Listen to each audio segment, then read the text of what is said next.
एक होता है अकेले रहना और एक होता है अकेले रह करके अकेला फील करना। भले ही हमारी टेक्नोलॉजी बहुत ही एडवांस हो चुकी हो, हम चांद तक क्यों ना पहुंच गए हो, लेकिन हमारा सबकॉन्शियस माइंड उस रफ्तार से डेवलप नहीं हो पाया है।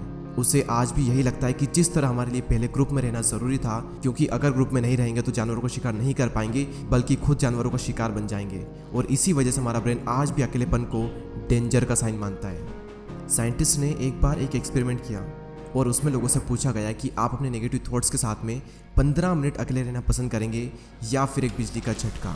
और रिजल्ट जानकर आपको हैरानी होगी कि 67% मैन ने और 25% वेमेन ने बिजली के झटके को चुना। लोग खुद के साथ 15 मिनट अकेले नहीं रह सकते। जिन विचारों के साथ उन्हें पूरी ज़िंदगी बितानी है, उनके साथ वो 15 मिनट अकेले नहीं रह सकते। लेकिन हम यहाँ पर बात कर रहे हैं अकेले रहने की। जंगल का राजा शेर ज़्यादा टाइम अकेले रहना पसंद करता है।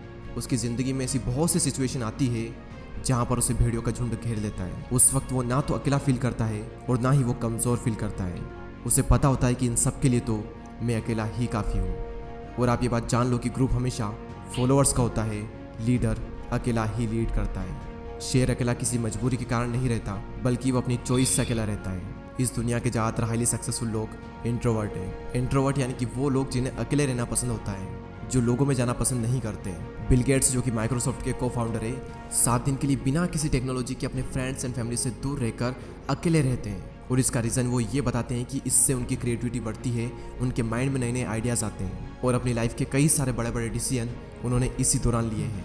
और ये सभी लोग किसी मजबूरी की वजह से अकेले नहीं रहते, ये अपनी चॉइस से अकेले रहते हैं, क्योंकि उन्हें पता होता है कि एक अकेला इंसान कुछ भी कर सकता है। अकेले रहने के 4 ऐसे फ़ायदे मैं आपको बताऊंगा, जिन्हें समझने के बाद में आप भी अकेले रहना पसंद करोगे।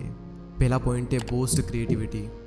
निकोला टेस्ला जो कि एक महान वैज्ञानिक रह चुके हैं, जिसकी वजह से हमारे घर में इलेक्ट्रिसिटी आ रही है, जिनकी वजह से आज हम इतनी गर्मी में एशियन कूलर की हवा ले रहे हैं, जिन्होंने 300 से भी ज़्यादा इन्वेंशन किए हैं। उनका कहना यह है कि be alone that is the secret of invention, be alone that is when ideas are born.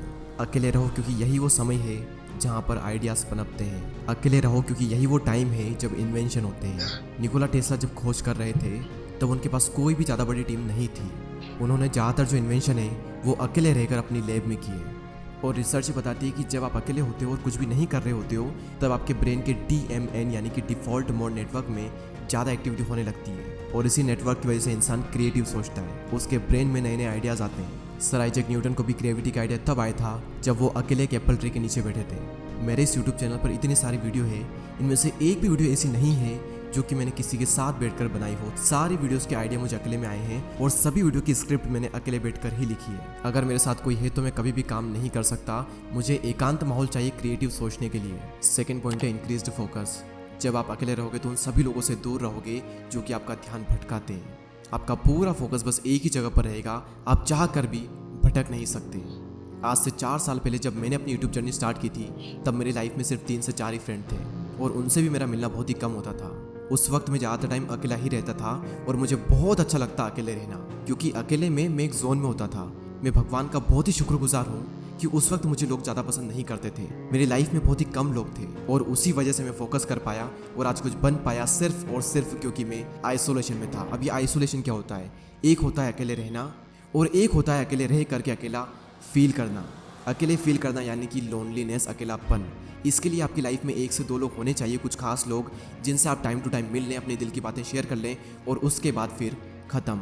और एक होता है अकेले रहना यानी कि आइसोलेशन, जहाँ पर आपका focus, creativity and productivity next level पर होती है। आइडियाज़ आते हैं, हम ग्रो करते हैं, अपनी क्षमताओं का पूरा इस्तेमाल करते हैं। और यही हुआ मेरे साथ जब मैं आइसोलेशन में चला गया। तीसरा सबसे बड़ा फ़ायदा सेल्फ अवेयरनेस। आप खुद को जान पाते हो। दोस्तों, एक बार मैं खाना खाने के बाद वॉक पर जा रहा था। रास्ता काफ़ी लंबा था, आधा रास्ता बीत गया। उसके बाद मैंने अपने एक फ्रेंड को कॉल किया और जब मैंने कॉल किया, जब मैं बातों में लग गया, मुझे पता ही नहीं चला कि कब रास्ता ख़त्म हो गया और कब मैं रिटर्न घर पर आ गया। यानी कि अगर हम किसी के साथ में तो हमारा कितना ही टाइम निकल जाता है, हमें पता भी नहीं चलता। बड़े बड़े रास्ते छोटे पड़ जाते हैं अगर हम किसी के साथ में होते हैं तो। लेकिन जब हम अकेले होते हैं तो वही समय, वही रास्ता थोड़ा लंबा लगता है और हम अपने बारे में ज़्यादा सोच पाते हैं। सेल्फ अवेयरनेस के लिए, खुद को जानने के लिए अकेले रहना बहुत ज़रूरी है।